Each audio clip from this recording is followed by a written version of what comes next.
मेघा जी दिल्ली से। राधा वल्लभ श्री श्री हरिवंश महाराज जी। महाराज जी, आपकी वाणी सुनकर पिछले वर्ष ठाकुर सेवा और नाम सेवा विराजमान की थी। उसके बाद प्रिया प्रीतम की कृपा से 2 महीने पहले बालक का जन्म हुआ। बालक छोटा है तो रात भर नहीं सोता, तो जिसकी वजह से प्रिया प्रीतम की सेवा समय से नहीं कर पाती, विलंब हो जाता है। फिर मन में बहुत जलन होती है कि बालक के कारण मेरी प्रिया नहीं प्रीतम नहीं की सेवा नहीं, छूट गई बालक है। में भी तो भगवान है, बालक में भी भगवान है। वो जब सो जाए तब प्रिया प्रीतम की सेवा करो, जब सो जाए, जब आनंद में, तब प्रिया प्रीतम की सेवा करो। ऐसा मत सोचो कि बालक के कारण प्रिया प्रीतम की सेवा नहीं हो रही।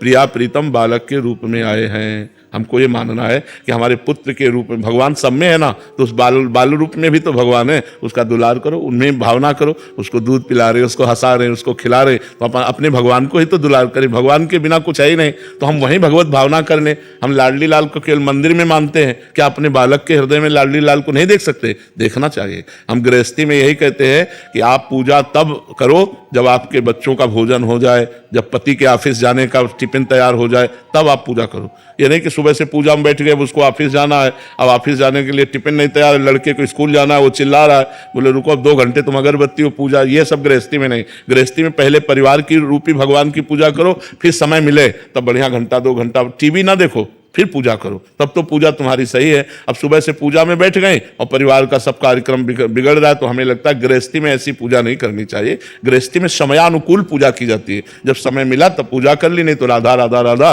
रसोई बना रही, अपने पति को पवा रही, पुत्र को पवा रही, सब में भगवान है, ऐसी भावना करें।